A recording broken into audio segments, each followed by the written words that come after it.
Singapore, one of the most expensive countries in the world. Or is it? This is a country where skyscrapers are towering over beautiful parks, where budget backpackers barely visit. So, is it really as expensive as people say it is, or can you do it on a budget? We're here to find out. Today, we're going to be tracking every single penny that we spend to see whether it is actually affordable or not. But at the end of the day, Singapore is not a city just to be visited. It's a city to experience. But can you experience it without sacrificing your budget? Let's find out.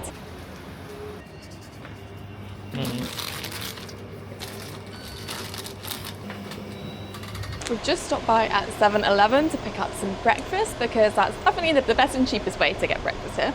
We've got a croissant each and we're sharing some chocolate soy milk, which is so good. So in total, breakfast came to $4.90. First stop today is Bussorah Street. This is a street filled with like beautiful coloured colonial style building, and it's great for two reasons. One, it's about 100 metres away from our accommodation, and two, it's completely free to do, obviously, and it's got amazing views of the mosque. You've got the buildings leading up to the mosque, and it makes great photos. So if you come in the morning, you can almost get it completely to yourselves.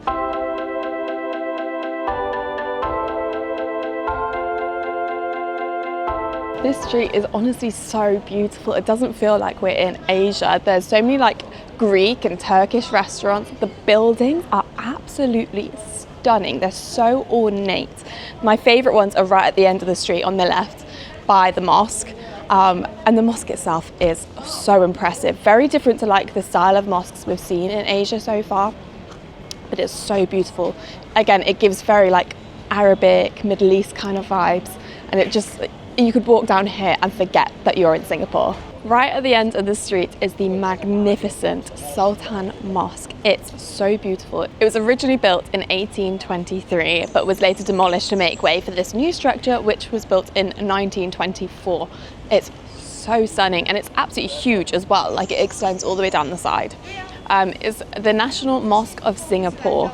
It's also a really important site for like Malaysians, as a lot of Malaysians sheltered here during the Second World War, and they actually used one of the minarets as a watchtower for enemy planes in 1941.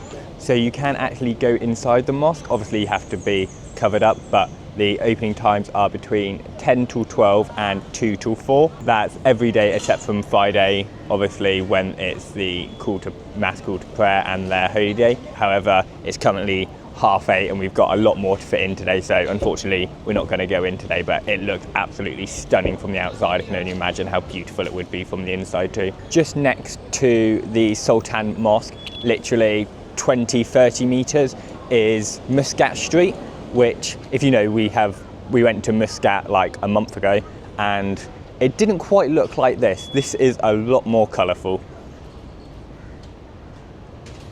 It's stunning though.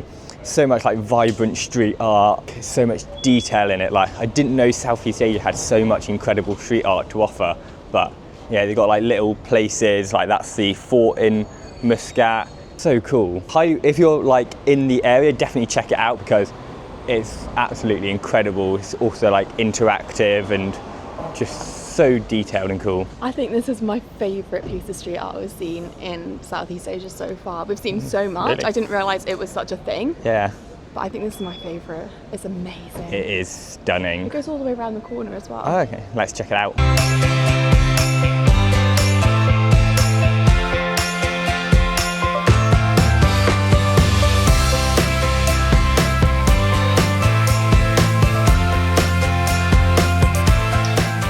So now we've come to Haji Lane, which is just around the corner from Arab Street, and it is so beautiful. We stumbled upon here yesterday. We didn't really know it was like a thing then, but yeah, it's so beautiful. It's filled with all different boutique shops, cafes, different like food outlets. It's so beautiful, and it's so hard not to spend money down here. It's still a little bit early at the moment, so most things are closed. It's 9 o'clock now. It seems that shops open really late in Singapore, but then they close very late. You know, in the UK, everything's open 9 till 5, but here they're open till like 11 o'clock at night. So something to be aware of. So on Haji Street there are so many different themed photo booths. We've never seen anything like it before. So like this one here is themed like a plane terminal, and you can take photos in the plane terminal. There's another one right next door that's just kind of like a regular photo booth. And then a little bit further up, what else have we got? There's another one here, which I genuinely thought was like a laundry facility. No, photo booth. There's another one here, which is like a hair salon. And yeah, I'm sure I've missed a few. There's probably plenty more down here, but there's so many unique different photo booths, which I've never seen anywhere else in the world. I swear we walked down here yesterday and we didn't even know that they were here. I think I genuinely thought they were like hotels and laundromats, and yeah, very cool. If you're after a cool like souvenir, little photo booth, then Haji Street is the place to be. So we've just left Haji Street and our next stop is we're going on the metro. So the metro is really useful as Singapore's quite a large city and also country. It's confusing, but yeah. However, you can still do it on a budget, because yesterday we took the metro and it only cost us 6p to do a few stops into the city centre, which is crazy. So you can easily go for quite a while. However, also note, you do need an international card, because yesterday we made the mistake of only having one card and you have to have one card each. So I cost 6p, Megan cost £1.76. So try have a card with 0 international transaction fees, because it can save you a lot of money if you're doing multiple subway station rides.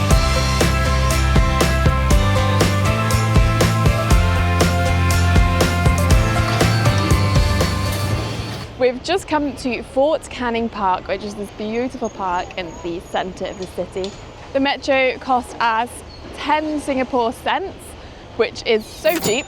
Like, I can't believe it. We were on there for like 10 minutes or so. We went quite a few stops and it would cost us 10 cents, which is crazy. To get to the main attraction in Fort Canning Park, however, you have to go climb up a 48-metre hill, which is pretty high on Singapore standards. Luckily, there's escalators.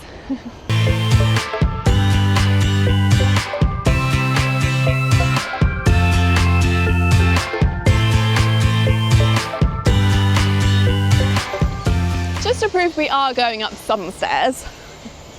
So we've just come to the top of Fort Canning Hill. The fort is just behind us, however you're not allowed to film.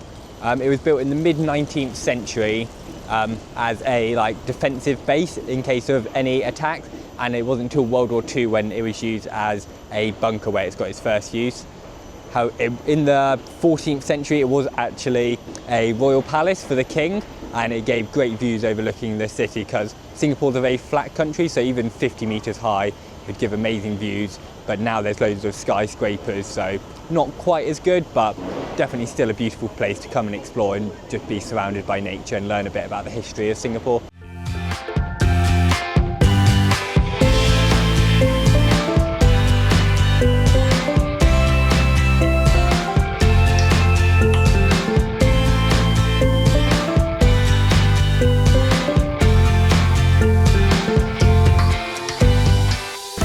To Fort Canning without going to the famous Fort Canning tree tunnel, where everyone gets their Insta shots.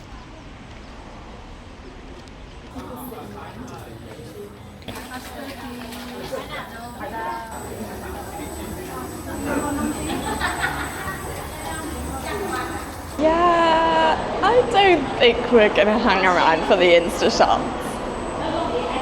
This is insane for one photo. I also don't get why this one place is so Instagrammable when just Fort Canning Park alone is filled with much more beautiful places, let alone the rest of Singapore.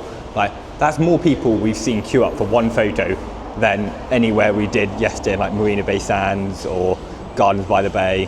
It's crazy. It's just not worth it. So I know we're doing stay on a budget, but some things are necessities.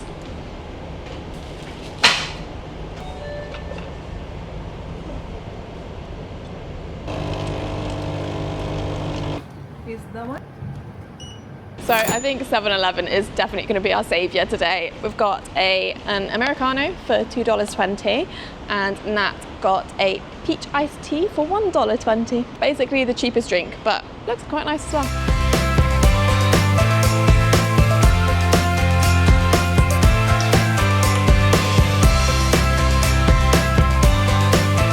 So our next stop today is Clark Quay. To get here we walk down like a little alley full of like really cool street art, like really fun. There's like kids sliding down it. Apparently this is a good place to come if you do have a little bit more money. Go spend some money shopping or go to a cafe or restaurant right on the river. You can also get a boat cruise up and down the river, which looks really fun, but it's also just a nice place to come, be outdoors.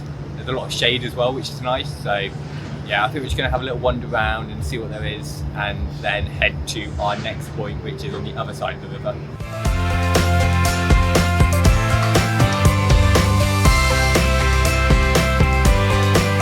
So we're just walking along the riverfront now, and the buildings are so colourful and creative, and like there's so many different like unique cafes, restaurants. Like seems to be like a really like upscale area, but actually the prices aren't too bad. They're kind of like Western prices. So if you have like a little bit more money to spend, then this is a great place to come for like a nice romantic dinner. It's lunchtime, which means there's only one place for us to go.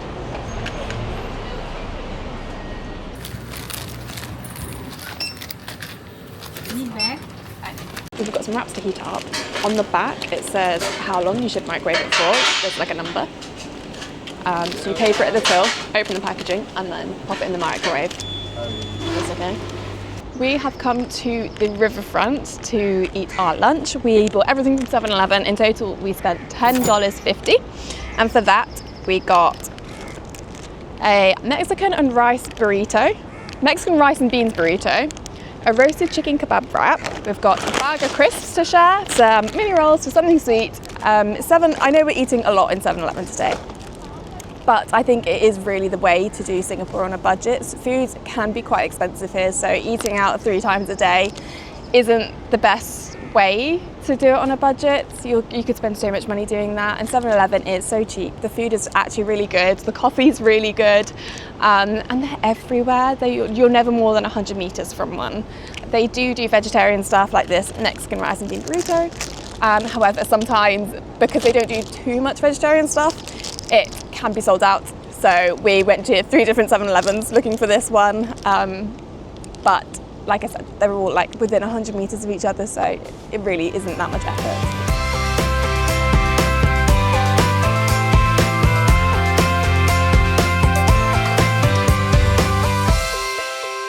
We've come down to Merlion Park, which again is free to see. It has amazing views. You can see Marina Bay Sands right behind me. You've got the amazing sculpture of the Art Science building.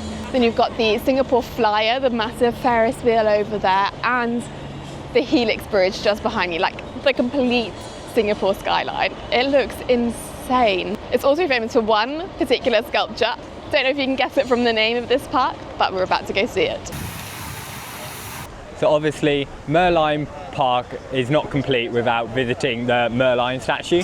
So the Merlion statue is half lion, half fish. Singapore used to be called Sempurna, and it's because when the Prince of Palembang, what's the old area of Singapore, was sailing past, he thought he saw a lion, so called it Sempurna, which means Lion City, and then it kind of like stuck with its name and turned into Singapore. But fun fact is that lions have never actually been known to exist in Singapore outside of captivity, so clearly wasn't a lion, but they fully embraced the lion like kind of theme, and it looks absolutely incredible. But not gonna lie, it's a really warm day, so I kind of just want to stick my head underneath the fountain, but don't think that's allowed, but it's beautiful nonetheless. Just a little warning, if you are standing close and a gust of wind comes, you might get a little bit wet. However, it is very welcome because it is so humid today. I can't believe how humid it is here.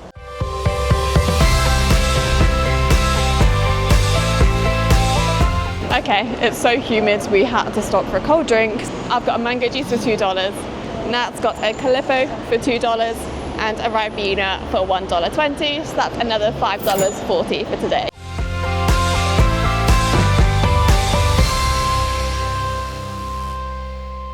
So we're currently walking to our next destination, and we're just walking around the Marina Bay area, and it's so picturesque. Like every few meters you get a completely different view of like Marina Bay Sands, of all the like key attractions on the skyline. It's actually really beautiful, and there's also a lot of shaded areas so you can like sit, rest, and just like have a quick drink and just enjoy the beautiful views, because it is truly stunning. We've just been walking along Olympic Walk, and it has insane views of all the skyscrapers in the central business district. We just saw a sign that showed how the city looked like as it was being developed, and this building over here between those two skyscrapers was the tallest building in the 1950s. And then the Fullerton Hotel here, which used to be a post office, used to be the tallest building, one of the tallest buildings in the 60s. And now look at it. Not even close anymore. I mean, that one's insane. Absolutely crazy how much Singapore has developed over the years. So, not gonna lie, we were never meant to come here, and I've got no idea where we are. I think we're in the Marina Bay Sands Expo Centre, but we've come up to this beautiful garden, and it's got incredible views of Marina Bay Sands. But I would tell you how to come here, but I've got no idea where we are. We're meant to be in the Botanical Gardens right now, but yeah, we're a bit lost. Considering we were in this exact same position yesterday, completely lost. You would think we learned, but no. We just got the lift up to level 6 of Marina Bay Sands. We've come out and there's this insane view over Gardens by the Bay. You can see like the futuristic purple trees both straight ahead of us and over to the left. It looks amazing. This is what Singapore is known for. So we've just come to the Botanical Gardens, and it's absolutely beautiful here. It's so peaceful, so tranquil. You could easily spend like at least half a day exploring the gardens. There's like this whole boardwalk that goes around the lake. So beautiful. However, we have something far more exciting planned. That, shock, does involve spending money. And it's not in 7-Eleven. 2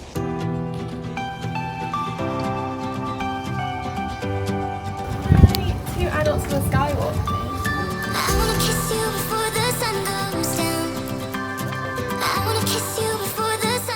We've just bought our tickets. They were $14 each, so $28 total, and we're just about to go up. We're so excited. This has been like top of our Singapore bucket list.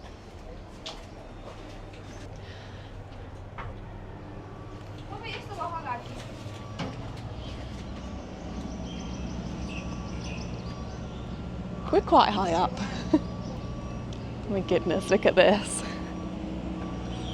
You can see right the way to the sea. We've come up the OCDC, this skyway at Gardens by the Bay, and it's this like elevated platform that runs through some of the trees, and it looks, oh, this is amazing. The view is spectacular. We are almost in line with the top of like the shorter trees. That's how high we are. And I'm surprised Nat isn't freaking out more. If you've seen our other videos, he hates things like this, so I think that's yet to come when we're over there and dangling a bit more. No, I am still freaking out quite a bit because the floor's made of like rubber, so it kind of like gives away a little bit underneath your feet every step, so yeah. Still not loving it, but the views are incredible, so worth it. It is beautiful. I really love, oh, that's quite cool. Oh no. The bridge goes wider than my arm span. This is a really cool experience though. You're literally above the tree level, and all you can see is like the metallic trees and Marina Bay Sands, and you can see like the Ferris wheel. It's actually really cool. I'm just not looking down, I'm just looking forward. This is amazing. I mean, look how high we are. We are literally walking amongst the trees. I love that you can see all the like flowers on the trees growing up. These are like real plants on them. So you can either do the skywalk, the skyway, or there's an observation deck in the centre. Both of them cost $14 per person. The observation deck goes a lot higher, and if you're scared of heights, maybe that's the one for you because it's obviously a lot more stable than walking between the trees, but either way, absolutely stunning.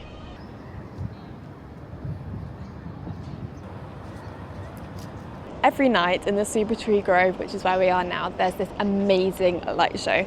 You can come up to the Skyway during the light show, and we saw quite a few people up here yesterday. It wasn't packed. I think they do limit the numbers, but it is also worth noting that the queue to get up was insane. There were people still going up during the light show, and I guess it was kind of like one person down, one person up kind of thing. So if you want to come up during the light show, I would recommend getting here a bit earlier and probably pre-booking your tickets. But regardless, it's incredible. We've been up here an hour. I have no idea how we managed that, because a recommended visit is 15 minutes. That does mean it's time to head down now, and it's time to go get some food. That was so much fun. What an amazing experience. You could see for so far. It was just incredible. The view that you get from the top over the rest of the trees, the botanical garden, all the main sites in the city, absolutely stunning. Even if you are on a budget, we firmly believe in not compromising on experiences, and I think this is one that's worth paying for in Singapore.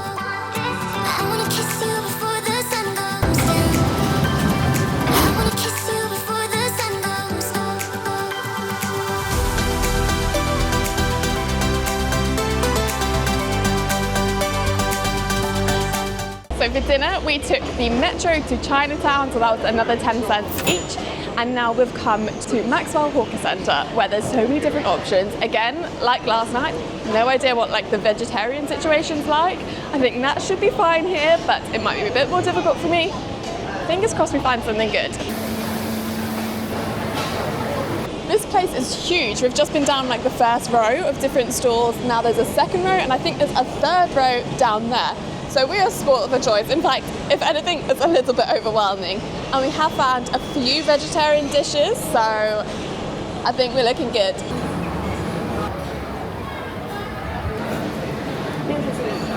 So I've gone for some vegetarian fried noodles. These were $7.30. We've got mango juice for $4, and Matt's got a nasi goreng ayam, a chicken and rice, and that was $8.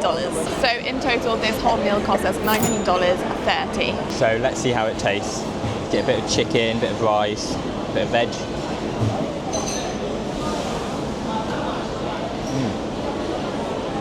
That is really nice, really soft and tender. I literally saw her cooking the chicken in front of me. There was absolutely loads of flame, so I'm assuming it's cooked well. It's quite a bit of spice to it, but just about handle it. But this is absolutely delicious. Definitely come here if you're after a budget meal here in Singapore. So we've just finished at Maxwell, and I am so full. It was such huge portions you get, and considering it was $8, definitely a good deal. One thing I would recommend is definitely bring cash, because not only can you save money, we end up spending $1.30 in total on card transactions, but also some places don't accept cards, so you have more options than if you bring cash. I would also recommend trying to find a seat on a table as quick as possible, because it can get very busy. People were basically jumping in seats as soon as people sat up. Things can be as cheap as $4 or $5 there, but then you also got the more expensive things that can go up to 20 odd for lobster and stuff. So there really is a variety there, but we're definitely full. But we're really excited for what we're doing this evening. There's 2 really cool activities we've got lined up.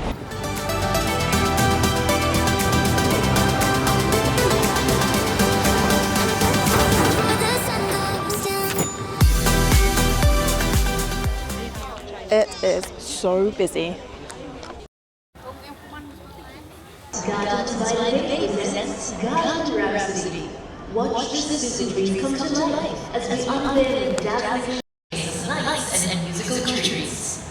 Tonight we present Retro Fever. So pick a spot, grab your cameras, and enjoy the show. So we've just come back to the Gardens by the Bay for the nightlight show. It's currently 7:45 and it has just started. It's completely free to watch.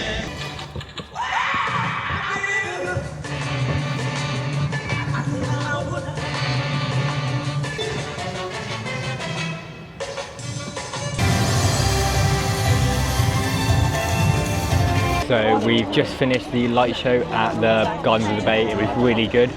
Each night they do like a different theme. Like yesterday was fantasy, this one was retro songs.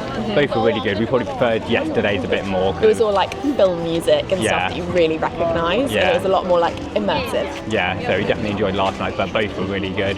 However, amazing. it can get very busy, but please be respectful. I had this person right in front of me.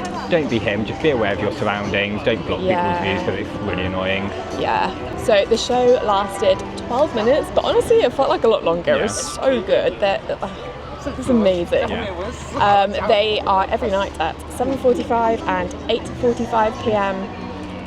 We've gone for the earlier one because we have something else to see after. Yeah. But if you are planning on doing it, definitely get there early to try and get a good seat. So when we came yesterday, I don't know whether it was a Monday or what, but there was like an extra show after. They had like an Aurora Borealis kind of immersive experience. It was amazing. They don't seem to have it tonight though, so I don't know whether it's just a Monday thing or not. Regardless, I would recommend coming every night that you are in Singapore because like we said, this show is different every night and clearly they have extras on some nights and not others, so make sure you come every night.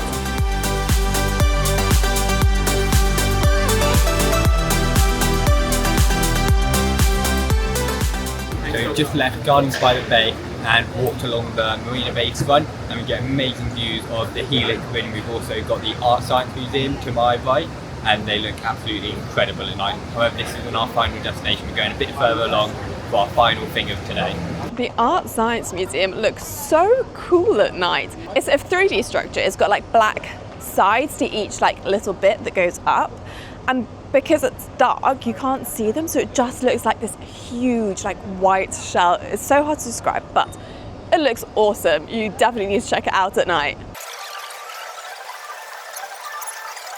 We've just come to our last spot of the day, which is the Marina Bay Sands light show. It happens at 8 and 9 o'clock and it's meant to be absolutely incredible. So if you get your timings right, you can do the light show at Gardens by the Bay and also this in one night. So hopefully this should be really good, and also it's free, so what's not to love?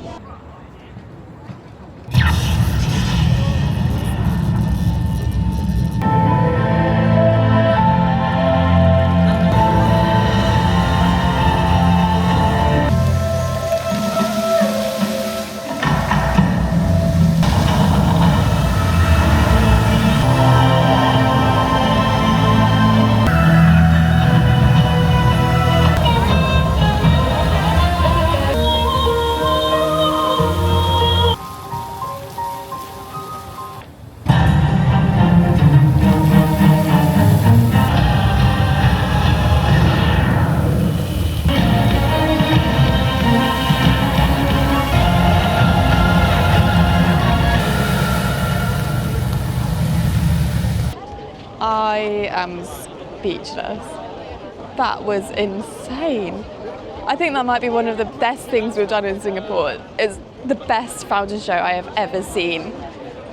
That was insane. How can water, music and lights be so captivating and so immersive? Like, it literally told like this whole story, and it's just water, music and lights. Crazy. So we finished our night in the best possible way. We've had such an awesome day, and we barely spent any money on like attractions or anything. Yeah. So yeah, I think that was really good. So in total we spent 154.6 Singapore dollars, Which is $77.3 per person. that's including our accommodation, all our food, all our transport and our attractions we did today. Which I think is quite good. Yeah. We know that Singapore is expensive. Considering that our accommodation was approximately half of that cost, I don't think that's bad at all. I know everyone has a different definition of what budget is, but I think that's actually very reasonable when this is meant to be one of the most expensive countries in the world to visit. Obviously compared to other countries in Southeast Asia, it's a lot more expensive, but compared to Western prices, it's probably cheaper. Probably quite a bit cheaper, yeah. Especially like Europe in peak season. Like Yeah. you go to Italy or Spain or France, you're going to be spending way more than you would Just in on Singapore. accommodation. Yeah. And London. obviously you can do it a lot cheaper, like you don't have to go for the skywalk, you can get cheaper food. Yeah. But I think you don't want to skip on experiences and No. have a little bit of luxury along the way. And like obviously there are way more things that you can do as well, Yeah. but like I don't feel like we've missed out on anything. No. I think we've had such an awesome day. We've seen like all the main sites, all the main attractions in just one day. Yeah.